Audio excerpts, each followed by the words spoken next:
Hello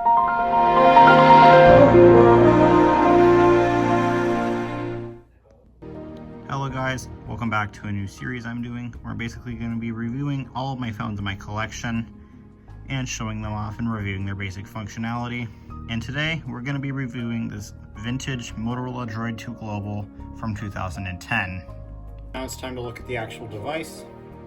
As you can see, it is the Motorola DROID2 Global. It has pretty much the same amount of controls as you would see on a typical Motorola Droid at the time. The standard, I think, option key, home key, back key, and the Google search key. Then I'll show you the back. So you have your 5 megapixel camera with an LED flash, as well that doubles as a flashlight because you can actually use in the video section of the camera, you can enables to. Upon removing this battery door, we have our battery right here. I think it's a BP6X. However, there used to be like something on the back here that like must have wore it off or something. But I'm pretty sure this is a BP6X. On the bottom we have the, it says the battery was manufactured 2011-01. And there is a manufacture date on the phone as well. This is 1,390 milliamp hours, which that is okay battery time.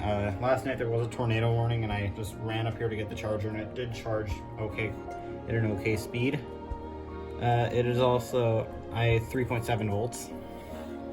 If we look inside the phone, it's the container of the phone itself.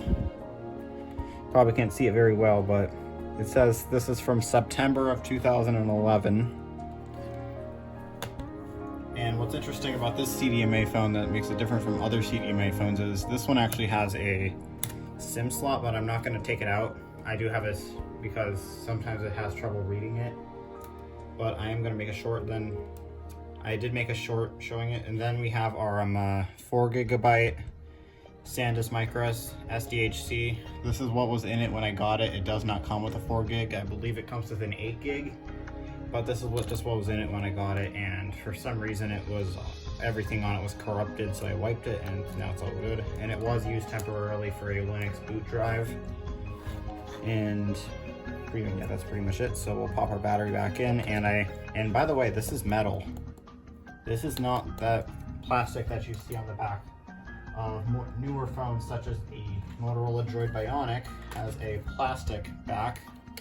Sorry, my phone's low on battery. We are. And even my Motorola W375, which I did lose the battery cover for, but it did have all plastic. This is metal. And I think it's supposed to last for 20 years based on this.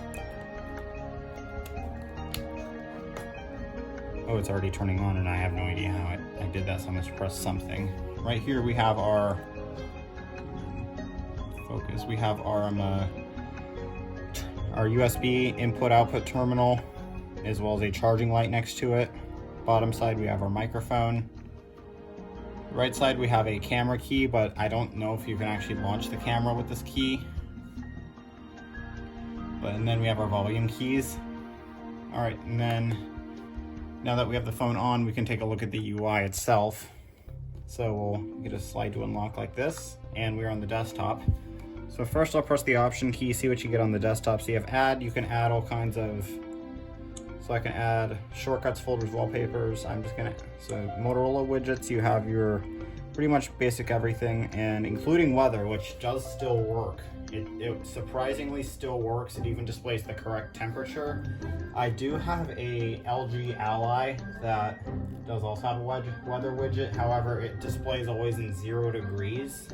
And when I first got the phone and tested that was during the middle of winter, like January, so I believed it at first, only to find out it was just lying. The server shut down.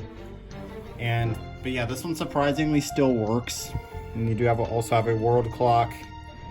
If we go to add and we go to Android widgets, we do have more Android widgets that are only in Android. Twitter does not come with it. I just installed the old version of Twitter just because it was before Elon Musk took it over, and basically is just, yeah. And old YouTube, back when YouTube was cool. Then you have basically your typical stuff that comes with it. You can click up here and then you get your apps list. I have Bad Piggies 1 on here, Candy Crush 1. I have some old Twitter version, and Netflix. NFS shipped it does come on here, except it doesn't work. If I launch the app, it will prompt me to download, but if I go to download, it'll just eventually show NAN, which I believe that stands for not a number. So yeah, good luck to that. Then we have a browser, and I can actually, since this is a Verizon wireless device, I can actually go on Verizon's official WAP site. I'll open this, I'll open it up off camera, just in case there's... And here we are on the WAP homepage, so we can just use various things. Like, I tried to use this to see the update on the tornado warning last night, however, WeatherBug does no longer work. However, I assume if I were to try and install like Opera Mini, a fairly supported version can be installed on this device. So I assume I could use that. So, and then they also offer a Latino service, so if we go home, we can also slide this back down, and I can kind of go through the settings. Most of these old apps don't work anymore, unfortunately, because of server shutdown. 3G mobile hotspot does not allow you to connect, although I may or may not bring this phone to the USC area just so I can get a fake mobile hotspot set up. And that way, if I were to look through this phone in a while, I'd see it, and yeah. But one of my favorite features of this phone is you can actually, other than the wallpapers, and there's a piece of dust bunny on here. One of my favorite features is that this phone actually has profiles, and like iOS 16, you can actually swap wallpapers on the go, and that's pretty neat. So let's say you need to like use this for like a presentation at school or something, and you need your phone to present, and you need to change the wallpaper, but you don't want to have to like re-alter it and all that. So you could just change the profile to like the default like fingerprint wallpaper that's just zeros and ones, and you're good. So that's probably one of my favorite features of this phone. Not a lot of my other phones have that. My iPhone XS Max does have it. However, that's an iPhone XS Max, and it got broke after just one wrong move, probably.